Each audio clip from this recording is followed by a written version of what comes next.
अपन channel SCS Mithila के करू subscribe और बेल बटन जरूर दबा दिया ताकि हर खबर सबसे पहले पहुंचे अहां तक। प्रथम अंडर ट्रायल बंदियों को निःशुल्क विधिक सेवा उपलब्ध कराने हेतु चलाया गया विशेष अभियान। माननीय राष्ट्रीय विधिक सेवा प्राधिकार एवं बिहार राज्य विधिक सेवा प्राधिकार के तत्वावधान में वर्ष 2024 का प्रथम अंडर ट्रायल बंदियों को निःशुल्क विधिक सेवा उपलब्ध कराने हेतु अभियान चलाया गया है। अभियान को सफल बनाने के लिए जेल विजिटिंग पैनल अधिवक्ताओं की बैठक का आयोजन जिला विधिक सेवा प्राधिकार के सचिव रंजन देव की अध्यक्षता में किया गया।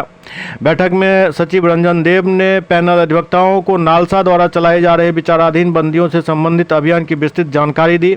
उन्होंने कहा कि 8 अप्रैल से 15 अप्रैल तक जेल में बंद विचाराधीन बंदियों एवं दोष सिद्ध बंदियों की रिहाई के लिए विशेष अभियान चलाया गया है। NALSA under trial review guideline के तहत 14 कंडिकाओं के अनुसार बंदियों को चयनित कर अंडर ट्रायल रिव्यू कमेटी के समक्ष प्रस्तुत किया जाएगा। चयनित बंदियों के मामले को देखते हुए कमेटी नियमानुसार बंदियों के जमानत अथवा रिहाई हेतु अनुशंसा करेगी। कमेटी की अनुशंसा पश्चात संबंधित बंदी को निःशुल्क विधिक सेवा मुहैया कराकर न्यायालय के माध्यम से जमानत अथवा रिहाई कराने का कार्य किया जाएगा। बैठक में अधिवक्ता माधव कुमार, इंदु कुमारी, संजीव कुमार, बेबी सरोज, विनय कुमार झा एवं सुधा रानी उपस्थित थे।